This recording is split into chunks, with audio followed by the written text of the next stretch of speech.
여러분 안녕하세요. 오늘은 아브라함의 육체의 할례와 신약의 영적인 할례에 대해서 알아보겠습니다. 오늘도 저희 영상에 와주신 것을 감사드려요. 아브라함과 하나님의 언약 체결 이후 10년의 세월이 흘러서 사레의 나이는 75세의 할머니가 되었어도 후사가 없었지요.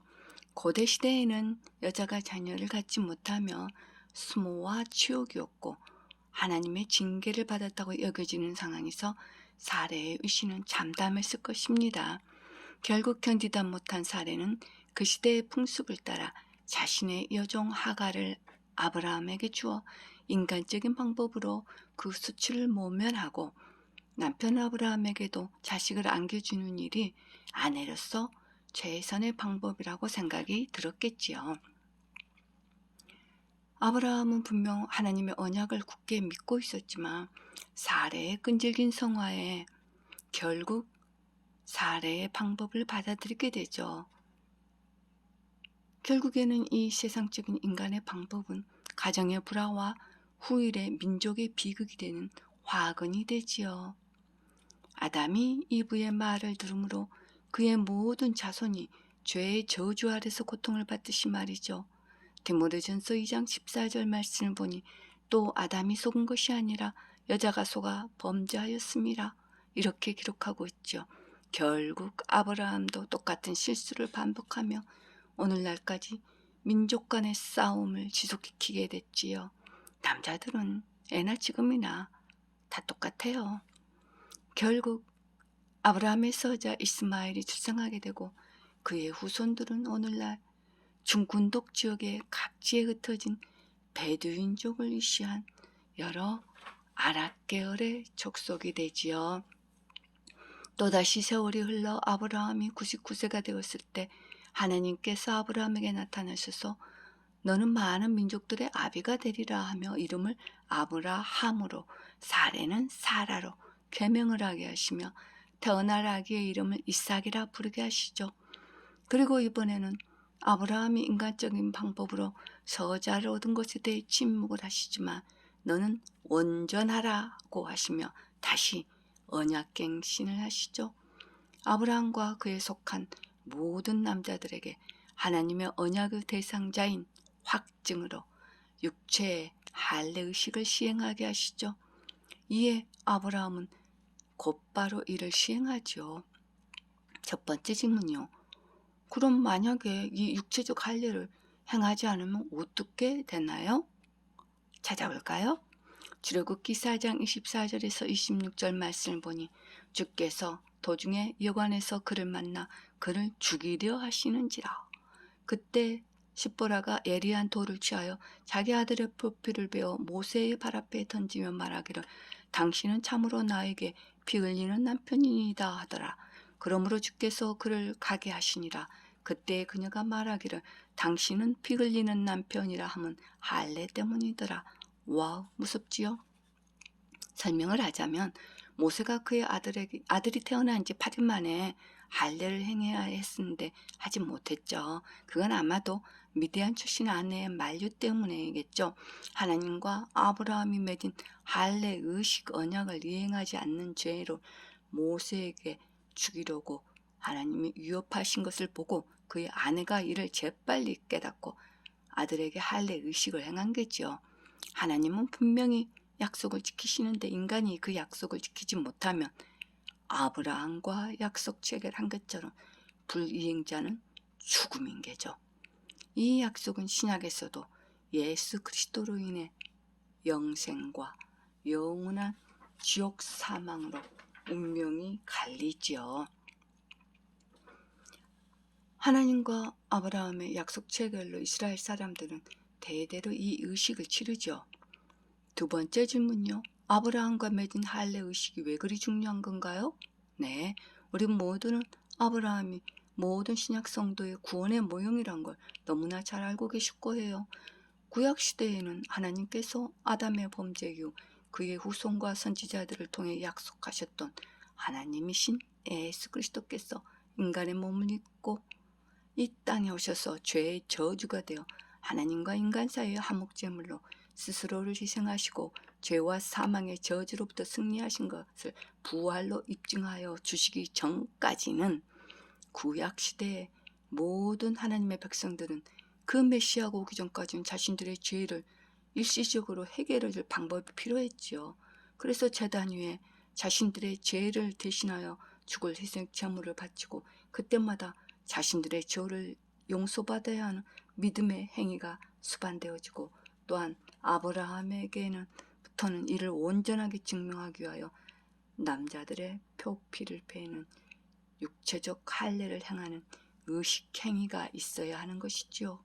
즉 하나님을 믿는 믿음 위에 플러스 믿음의 행위가 연결되어야만 고대 시대, 구약 시대의 온전한 하나님의 백성의 모습이었죠. 그러나 신약 성도들에게는 구약 시대처럼 희생 제물을 드리고 육체 할례를 행하는 의식을 행하는 그런 행위는 사라졌죠. 다동적으로 예수 그리스도로 인해 해결이 되었지요. 그건 약속하신 메시아 예수 그리스도께서 우리의 모든 죄를 용서해 주시고 구원해 주신 것을 믿는 그 믿음 하나만으로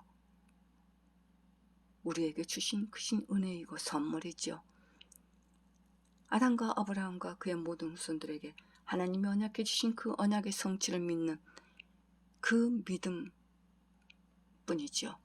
너무 쉬워서 믿기지가 않아서 내가 무언가 희생 제물도 드리고 할례도 하고 헌신도 하고 노력도 하고 봉사도 더 해야 하는 행위가 있어야 한다고 생각하시나요? 노입니다. 인간의 의가 플러스 되어서는 아니 되지요. 오직 하나님의 의만이 우리의 살 길이지요. 세 번째 질문이요. 그럼 아브라함의 육체적 할례는 신약 성도들에게는 어떻게 적용이 되나요? 네, 구약시대는 인간의 육체의 할례였지만 신약시대에는 구원받은 성도들에게 행해지는 성령의 영적인 할례가 있지요. 다시 설명하자면 마음으로 믿고 죄를 자백하고 예수 그리스도를 구주로 영접하는 순간에 성령의 영적인 할례가 일어나면서 죄로 죽었던 영이 거듭나고 죄로 살던 혼과 몸이 남편과 아내처럼 한 쌍으로 붙어 있다가 그 몸과 혼이 성령의 예리한 칼로 영적인 수술이 일어나면서 분리가 되고 그 혼은 구원함을 받는 게지요. 인간은 영과 혼과 몸으로 되어 있답니다. 마치 축구공의 겉표지와 속표지와 그 안에 바람으로 그 형태를 유지하는 것처럼요. 이를 두고 예수 그리스도께서는 어떻게 말씀하시는지 알아볼까요? 요한복음 3장 5절에서 6절 말씀을 보니 예수께서 대답하시기를 진실로 진실로 내가 너희에게 말하노니 사람이 물과 성령으로 태어나지 아니하면 하나님의 나라에 들어갈 수 없느니라. 육으로 난 것은 육이요 또 성령으로 난 것은 영이니라. 이렇게 말씀하셨지요. 하나님의 말씀과 성령으로만이 거듭날 수 있지요.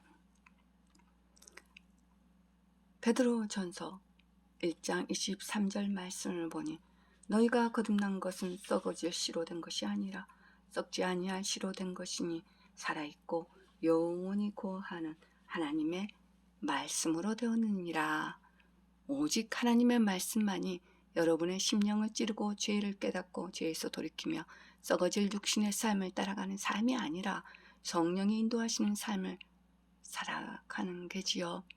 로마서 8장 1절에서 2절 말씀을 보니 그러므로 이제 그리스도 예수 안에 있는 자들에게는 결코 정죄함이 없나니 그들은 육신을 따라 행하지 아니하고 성령을 따라 행하느니라.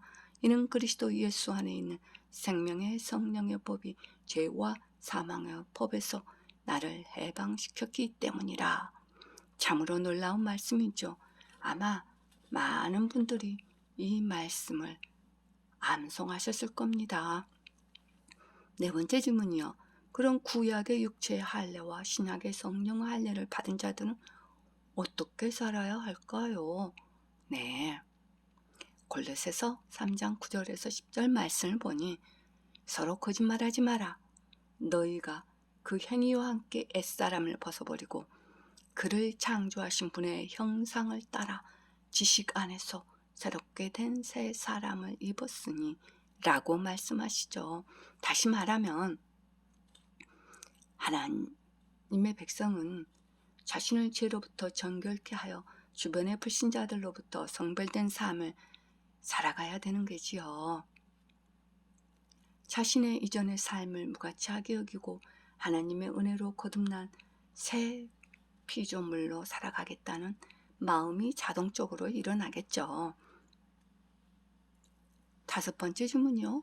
그럼 성령 할례를 받을 때 무슨 현상이 우리에게 일어나나요? 너입니다.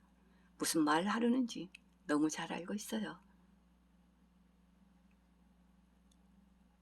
분명 로마서 2장에서는 마음의 할례니 영의 거라고 하셨지 육신에 어떤 무슨 사건이 일어난다고 말씀하지 않으셨죠. 무슨 뜨거운 불이 임했다거나 온몸이 사시나무 떨듯 떨고 뒹구는 그런 일은 일어나지 않는 것이죠. 그럼 예수님께서는 뭐라고 말씀하시는가 찾아볼까요? 요한복음 3장 8절 말씀 보니 바람이 임으로 불어서 너가 그 소리를 들어도 어디로 와서 어디로 가는지 알지 못하듯이 성령으로 난 사람은 모두 그와 같으니라고 하시더라. 성령으로 영이 거듭나고 혼이 구원받은 사람은 그렇듯 바람이 불듯이 조용한 거지요. 할 말이 많지만 앞으로 천천히 그 부분에 대해서도 알아볼 겁니다. 5번째 질문이요. 그럼 구약시대와 신약시대의 성령 할례를 받고 구원받은 사람들의 영과 혼과 몸은 어떻게 차이가 있나요? 좋은 질문이에요. 예수 그리스도께서 제자들에게 친히 하신 말씀을 찾아볼까요? 여러분들은 누가복음 16장 19절에서 31절 말씀을 참고하시면 됩니다. 이 말씀에서는 구약시대 육체적 할례를 받았던 아브라함과 지옥에 간 부자의 대화 장면으로 일명 부자와 나사로란 제목으로 많이들 쓰지요. 즉 나사로라고 하는 어떤 거지가 온몸에 헌드가 나서 부잣집 문간에 누워 부자의 식탁에서 떨어진 부스러기라도 배를 채우기를 바라며 살았지요. 동양한 게죠. 22절에서 26절 말씀 보니 그러다가 그 거지가 죽었는데 산사들이 그를 아브라함의 품으로 옮겼고 그 부자도 죽어서 장사되었더라. 부자가 지옥에서 고통받는 중에 눈을 들어 저 멀리 아브라함을 보더니 나사로가 그의 품에 있는지라 그가 소리질러 말하기를 아버지 아브라함이여 저를 불쌍히 여기소서 나사로를 보내시오. 그가 자기 손가락에 물을 적셔 내 혀를 식히게 하소서. 내가 이 불꽃 가운데서 고통을 받고 있나이다 하니 참고로 이 장면은 예수 그리스도께서 십자가에서 죽으시고 부활하시기 전에 구약시대의 성도들의 사후의 모습입니다. 이 장면에서 보듯이 사람이 죽어서 육신이 땅에 묻혀서 썩어도 그 혼은 죽지 않고 살아서 육신처럼 똑같은 몸으로 모든 감각 기능을 느끼며 살아 있다는 겁니다. 즉 아브라함과 그 품에 안긴 나사로는 큰 구렁을 사이에 두고 지하 낙원에서 평안하게 안식을 누리고 있지만 하나님을 섬기지 않았던 불신자인 부자는 지옥 불꽃 가운데서 고통을 받고 목마름을 당하고 땅이 세상에 있는 자기 형제들의 걱정까지도 하지요. 즉 구원을 받은 구약시대의 아브라함과 나사로의 영은 하나님의 계시는 셋째 하늘에 있고 육신은 썩어서 땅에 티끌로 있고 혼은 땅속 낙원에 있는 거지요. 부자도 역시 같이 그 몸도 썩고 혼은 지옥에 있고 그러나 그 영은 죽어 있기에 하나님께 갈 수가 없죠. 이해가 되시나요? 구약시대에는 혼과 몸이 붙어있기에 둘이 같이 사이좋게 한쪽은 낙원으로 한쪽은 지옥으로 분리되어 들어갔네요.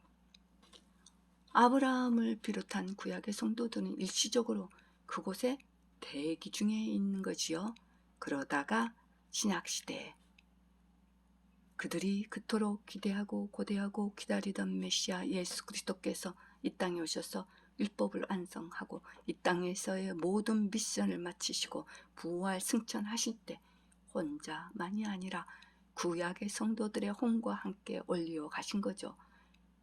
그래서 그들이 거하던 지하 나고는 지금은 비어있지요. 그들의 육신은 아직도 흙에 티끌러 있지요. 예, 그러나 예수 그리스도께서 이 땅에 다시 재림하실 때 공중나팔 소리와 함께 그 티끌로 있던 몸이 부활되어 영과 혼과 몸이 결합되는 놀라운 완성체를 신비로운 몸을 만들지요. 그럼 신약 성도는 어떻게 다른지 알아볼까요? 예수 그리스도를 영접하고 성령의 영적인 할례가 일어나면서 죽었던 영이 거듭나고 혼이 구원받으면서 사이좋게 죄로 부부처럼 살았던 혼과 몸은 성령의 예리한 칼로 할례를 받으면서 분리가 되어 떨어지지만 그 몸이 죽지 않고 아직 살아있기에 그 혼은 자신의 몸 안에서 아직 거하게 살게 되지요. 그러면서 성령의 법에 있는 혼과 아직 구속받지 못한 몸의 소욕들이 서로 다투기도 하지요. 다시 죄를 짓고 살자. 너 왜 그래? 내 말 들어. 라고 유혹을 하고 혼의 사람은 안 돼. 성별된 삶을 살아야 돼. 라며 서로 낑낑대지요. 그러다가도 구원받은 사람들은 연약해져서 죄의 유혹에 빠지기도 하고 실수도 하지만 그 혼은 절대로 구원을 잊어버리지 않지요. 그러다 몸이 죽으면 역시 흙으로 돌아가지만 그 혼은 구약 성도들처럼 지하 낙원이 아니라 하나님이 계시는 자신의 영이 있는 본향인 셋째 하늘로 올라가게 되지요. 이게 바로 구약 성도와 신약 성도의 육체적 할례와 성령의 할례의 차이입니다. 행위가 있는 자들과 행위가 없는 성도들의 차이점도 되고요. 신약 성도의 그 몸은 흙으로 끝으로 되어 있지만 역시나 예수 그리스도께서 이 땅에 재림하실 때 공중 나팔 소리와 함께 구약 성도들의 부활과 함께 신약 성도들도 부활되어 올라가지요. 그러나 그때까지 죽지 않고 살아있는 성도들은 죽음을 보지 않고 그 몸이 새롭게 변화된 완벽한 구속함을 받은 몸으로 변화되어 가지요. 꿈 같은 말로 들리나요? 무슨 환타지 같아요? 노. 성경이 그렇게 말씀하시고 약속하시지요. 앞으로 또 서서히 그런 부분을 찾아서 다루게 될 것입니다. 여러분, 오늘 또 지식 안에서 기쁨이 있으셨으면 좋겠습니다. 여러분, 안녕.